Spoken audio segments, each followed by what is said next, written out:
I never thought I'd see the day when my own land, the land I worked for, dreamed of, and fought to call mine, would be stolen from me.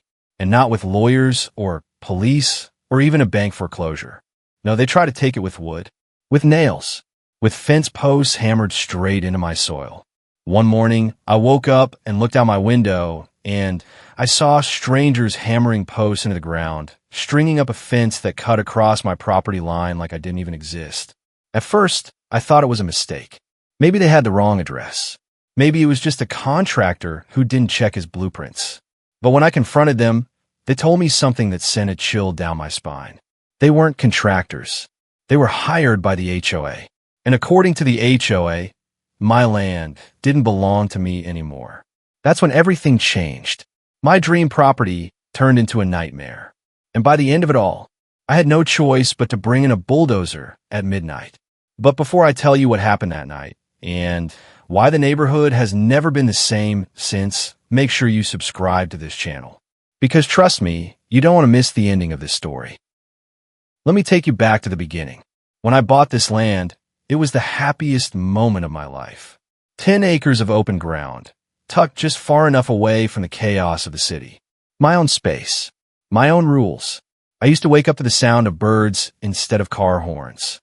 The air was clean, the sky wide and endless. For the first time in years, I felt like I could breathe.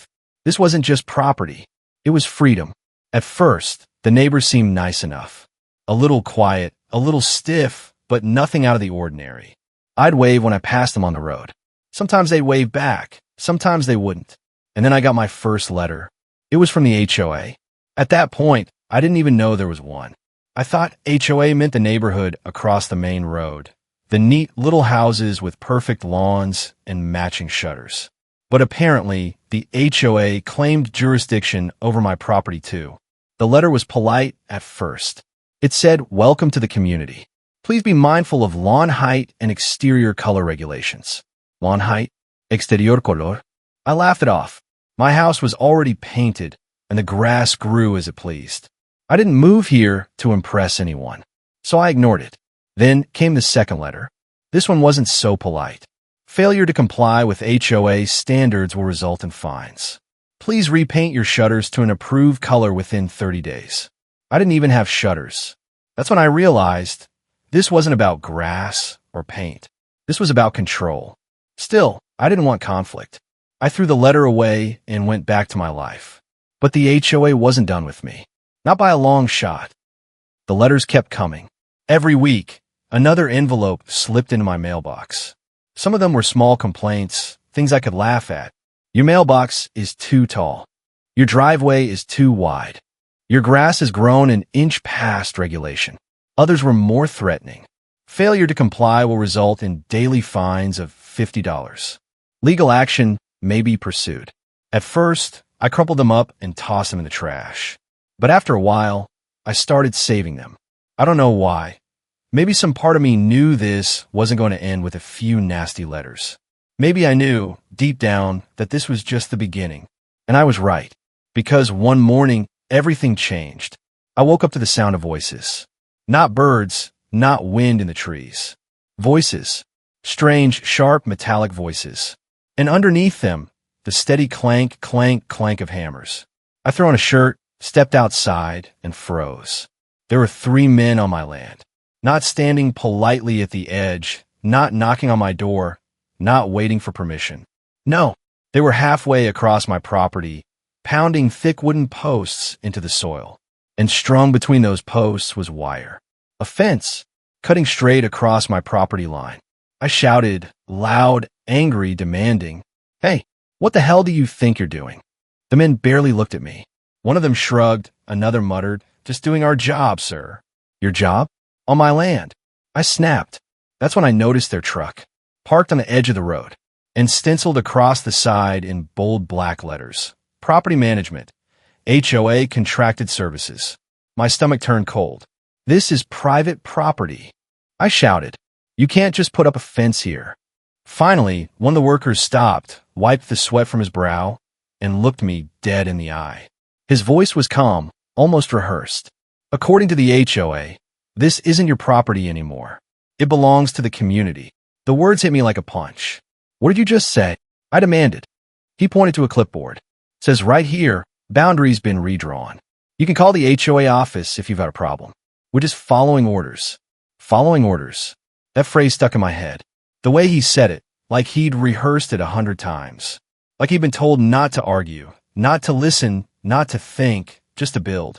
I wanted to grab the clipboard, tear it in half, throw them off my land. But I didn't. Instead, I marched back inside, grabbed my phone, and dialed the HOA's number. No answer. Just voicemail. I called again. Same thing. Meanwhile, outside, the men kept working.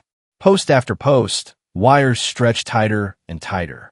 A line drawn through the heart of my land. By the end of that day, half of my property was fenced off. And when I walked up to the half-built barrier, one of the workers had the nerve to smirk at me. Better get used to it, he said. This isn't going anywhere. That night, I sat in my kitchen staring at the pile of HOA letters. My hands were shaking. It wasn't just about a fence. It was about ownership, power, control. They weren't just building on my land. They were testing me, seeing how far they could push before I broke. And the worst part? When I asked my neighbors about it, most of them avoided me. Some whispered excuses like, you should just follow the rules. Others said nothing at all. I realized in that moment that I was alone. The HOA had money, lawyers, influence, and I had me, but I wasn't about to back down. Not yet. Not ever. The next morning, I woke up hoping, praying, that maybe it had all been a bad dream. But it wasn't. The sound of hammers returned, louder, sharper, more confident. And when I stepped outside, I saw the fence had grown. Taller, stronger, with thick crossbeams bolted into place. It wasn't just a fence anymore. It was a wall. I marched right up to the workers again. My voice was shaking with rage. You can't do this. This is my property. One of them barely glanced at me. Talk to the board, he muttered. We're just getting paid. Talk to the board. So that's what I tried to do. I stormed into the HOA office later that day. A little beige building with blinds drawn tight, like they had something to hide. Inside, the air smelled like cheap coffee and paper. Behind the desk sat a woman with a polite smile that didn't reach her eyes. I need to speak to the president of the board, I demanded. She tapped her nails against the desk. Do you have an appointment? An appointment? I almost laughed. They're building a fence across my property. Right now. Without my permission. Without my consent. You tell me how many appointments I need for that. Her smile never faded. Sir, I can schedule you for next month's open session. Next month. I felt the blood rush to my face. By next month, that fence will cut my house off from my own driveway. Her eyes flicked down to her computer. She typed something slowly, deliberately. Then she handed me a slip of paper. On it was a fine notice. Violation, disruption of HOA contractors. $500 due within 30 days. I stared at it, stunned. You're fining me for defending my property? She gave the same rehearsed answer as the worker. If you have concerns, please file a formal complaint with the board. That's when I realized this wasn't incompetence. This wasn't a mistake. This was coordinated. The HOA wasn't just taking my land. They were punishing me for resisting. From that day forward, the fines never stopped. Every week, another envelope. $200 for unsanctioned exterior modifications. $150 for non-compliant grass height. $100 for unapproved use of property. None of it made sense. None of it applied to me. But the numbers added up. And just like that, my mailbox turned into a weapon. Every time I opened it, my stomach twisted in knots, wondering what new punishment they'd cooked up. I tried talking to my neighbors. At first, I thought maybe they'd back me up. After all, everyone could see what was happening.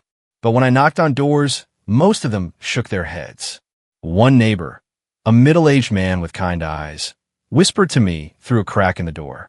Listen, I believe you. I do. But the HOA runs everything around here. They control the trash pickups, the snow plows, even the water bills. If I speak up, they'll come after me too. I can't risk it. And he shut the door. Others weren't as polite. One woman stood on her porch and folded her arms. Maybe if you just follow the rules, none of this would be happening. Follow the rules. That was the phrase they all repeated, like a chant. Like the HOA had brainwashed them. But rules didn't explain why a fence was cutting through my backyard. Rules didn't explain why I was being fined for things I didn't even own. This wasn't rules. This was control. And the more I pushed back, the more aggressive they became. One night, I drove home late and found a notice taped to my front door. It read, "Failure to comply will result in further action, up to and including forfeiture of property." Forfeiture. They weren't just threatening fines anymore. They were threatening to take my home. That night, I couldn't sleep. I lay awake, staring at the ceiling, listening to the faint hum of insects outside and the occasional creak of wood as the fence settled into the ground. I realized something terrifying. They wanted me broken, alone, silent. And I knew if I didn't fight back soon, I'd lose everything. But I wasn't ready to give up. Not yet. Because if they thought I was just one man against a machine, they were about to find out how wrong they were. The night they pushed me too far started like any other. I had just gotten home from work, exhausted, frustrated, carrying the weight of all those fines and notices in my head. My mailbox was stuffed again, crammed so full the little metal door barely closed. I almost didn't want to touch it, but I did. Inside, I found 4 new envelopes. 4, all stamped with the HOA logo, all sealed like little bombs waiting to go off. I ripped open the first. Violation, unapproved lighting fixture. $175. Lighting fixture? The only light I had was the porch bulb that came with the house when I bought it. The second, violation, trash bin placement. $100. The trash bin was exactly where the city told me to put it, curbside, not an inch out of place. The third, final notice. Immediate action required. And the last one, that was the one that made my blood run cold. It wasn't a fine. It wasn't even a warning. It was a statement. In bold, block letters it read, "Failure to comply will result in property seizure." Property seizure. They weren't just bluffing anymore. They were making their move. I stood in my kitchen with the papers spread out on the counter, my hands trembling. My home, the place I had dreamed of, saved for, fought for, was slipping through my fingers because a group of strangers behind a desk decided they owned me. I couldn't let it happen. The following night, I couldn't sleep. My thoughts wouldn't stop racing. Every creak in the house made me jump. Every car that passed outside made me wonder if it was another contractor, another HOA member, another notice being taped to my door. So I went outside. The fence loomed higher now, its boards sealed tight, heavy posts cemented deep into the ground. It cast shadows across my yard, long black lines that seemed to stretch into infinity. And that's when I heard it. Voices. I followed the sound around the corner, crouching low near the edge of the fence. On the other side, I could make out a cluster of figures. HOA board members, their silhouettes sharp under a portable work light. They were talking in hushed tones, but the night was so still I could hear every word. "We'll have it finished by the end of the week," one of them said. Another replied, "Good. Once the fence cuts him off from the street, he'll have no choice but to surrender. It'll be tied up in legal terms, and by the time he figures it out, the property will already be under HOA control." My chest tightened. They weren't just building a fence. They were building a cage. And me? I was the animal inside. I backed away, quietly, my heart pounding so hard I thought they'd hear it. By the time I got inside my house, I was shaking. That's when the realization hit me like a freight train. This wasn't going to stop. Not tomorrow, not next week, not next year. I could file complaints. I could shout, beg, argue. None of it mattered. They held the power. They held the system. Unless I tore their system down. That thought terrified me. It wasn't who I was. I had never been the kind of person to break rules, to lash out, to fight fire with fire. But the HOA wasn't giving me a choice. If I didn't act, I was going to lose everything. And the worst part? They knew it. They were counting on it. For the next few days, I became obsessed. I barely ate. I barely slept. I spent my nights pacing, thinking, planning. I researched property rights, land disputes, legal loopholes. And the deeper I went, the clearer it became. The HOA had built a fortress of laws and clauses so complex that fighting them through paperwork would take years. Years I didn't have. So I started thinking outside the paperwork. I looked at that fence. I studied it like a general studies an enemy's walls. How tall it was, where the beams were strongest, how deep the posts went into the ground. I even timed the workers, how early they arrived, how long their breaks lasted when they finally packed up and left. It was like I was preparing for a battle, and maybe that's exactly what it was. But then came the moment that sealed my decision. I came home one evening to find something new, spray painted across the side of my garage. In thick, black letters were 3 words: obey the rules. My stomach dropped. This wasn't just about fences or fines anymore. This was intimidation. This was psychological warfare. They wanted me scared. They wanted me broken. But instead, they lit a fire inside me. I stood there, staring at those words, and something inside me snapped. I knew what I had to do. The fence wasn't going to stop me. The fines weren't going to stop me. If they wanted war, I'd give them one. I was done playing defense. The next morning, I picked up the phone and made a call. Not to a lawyer, not to the police, but to a rental yard on the edge of town. When a man on the other end asked what I needed, I said it without hesitation: a bulldozer. And in that moment, for the first time since this nightmare began, I felt something I hadn't felt in months. Hope. The bulldozer wasn't easy to get. I had to drive across town, hand over every spare dollar I had, and sign papers that made me feel like I was renting a weapon of war. When a man at the yard looked at me, he asked the question I had been dreading: "What do you need this for?" I stared at him for a second, heart pounding, and finally muttered, "Land clearing." He nodded, unconvinced, but he didn't push further. Maybe he saw something in my eyes. Maybe he didn't want to know. Either way, an hour later, I was climbing into the seat of a machine that weighed more than my house. The engine roared to life with a deep, thunderous growl, and I swear, it felt alive beneath me, like a beast I had just unchained. And I knew exactly where I was going to unleash it, but this couldn't happen in broad daylight. If I made my move too early, they'd have the cops on me in minutes. No, I had to be smart, careful, patient. I waited. The sun went down. The neighborhood lights blinked on, one by one. Curtains closed. Garage doors shut. And finally, silence. By midnight, the world outside my window was still. The only sound was the hum of crickets and the distant bark of a dog. That's when I moved.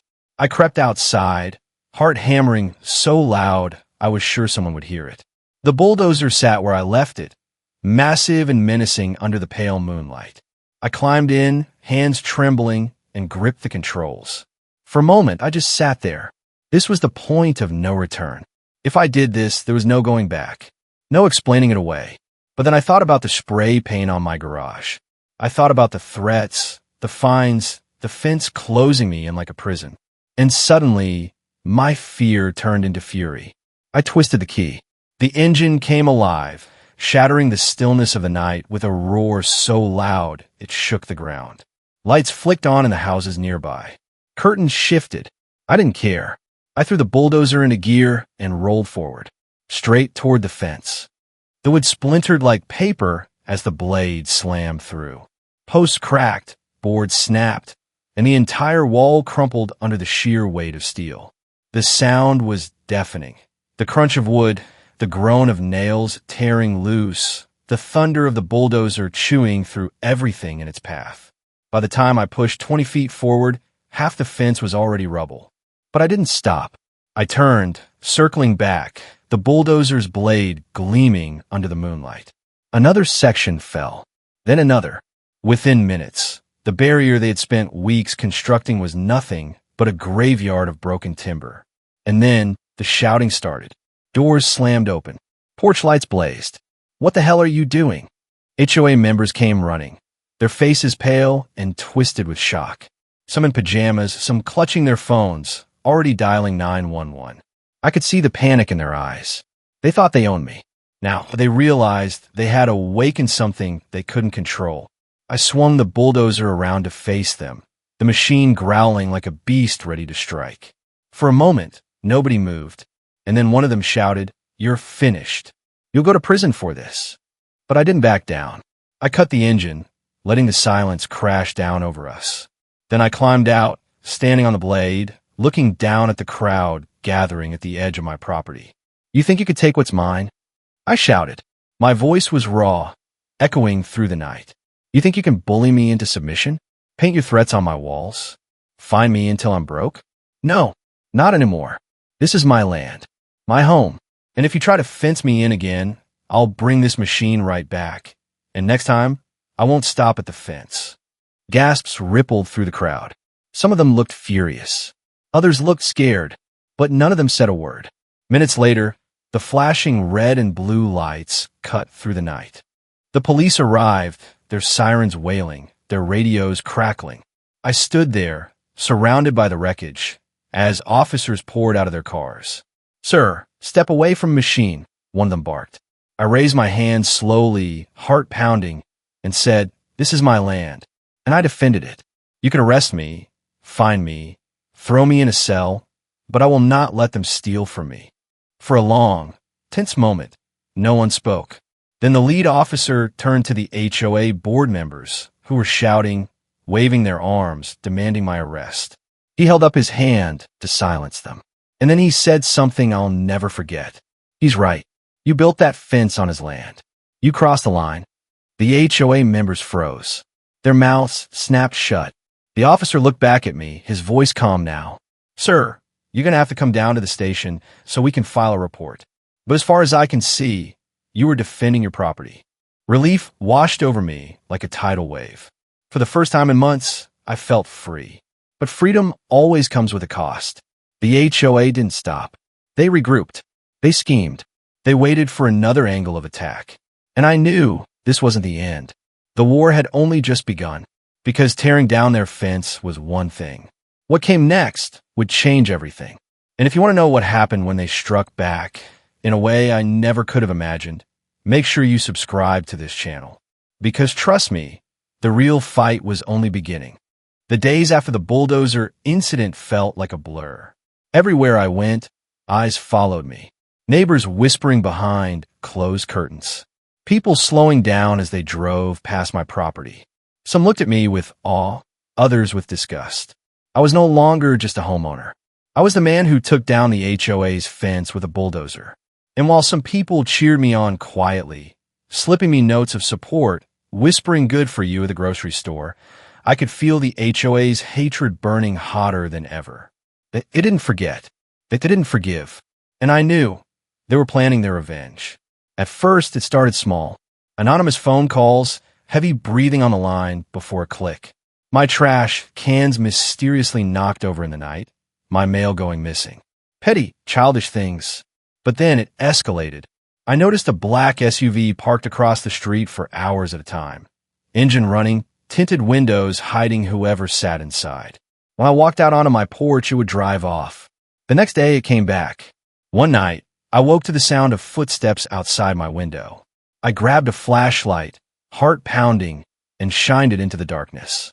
For a split second, I saw him, a man in a dark hoodie, crouched near my garage. The moment the light hit him, he bolted. I chased him as far as the street, but by the time I got there, he was gone. Only one thing remained. Spray paint. This time, scrawled across my garage in dripping red letters. "Next time, we win." The next morning, I went to the police station, the photos still fresh on my phone. The officer at the desk sighed when he saw me. "Look," he said, rubbing his temples, "I get it. They're harassing you. But unless we catch someone in the act, there's not much we can do. HOA disputes get messy, and you're already on their radar after the bulldozer thing." I clenched my fists. Not much we can do. That's what everyone kept saying. The HOA, though, they could do whatever they wanted. Then came the letter. Unlike the others, this one wasn't shoved in my mailbox. It was slid under my door. No envelope. No signature. Just a single sheet of paper with one sentence typed neatly across the center. "Enjoy your land while you still can." No fines. No legal jargon. Just a threat. And it was then, standing alone in my kitchen with that paper in my hand, that I realized the bulldozer didn't end the war. It started it. The following week, strange things began happening on my property. One morning, I found surveyor stakes driven into the soil near my boundary line, marked with neon tape. A few days later, construction vehicles idled at the far end of the road. Workers gathered around blueprints, pointing, nodding. When I confronted them, they told me they had permits signed off by the county, permits filed by the HOA. That's when I understood. They weren't rebuilding the fence. They were building something much bigger, something designed not just to cage me in, but to crush me completely. And I had no idea how far they were willing to go.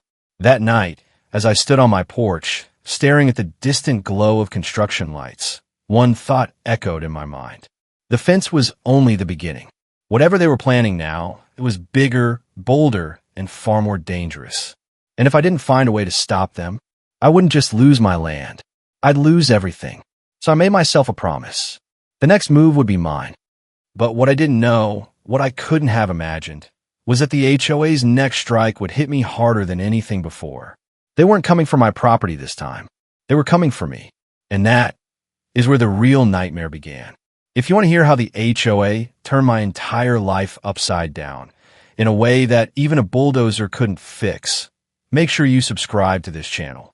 Because trust me, the next chapter will leave you questioning everything you thought you knew about power, control, and survival.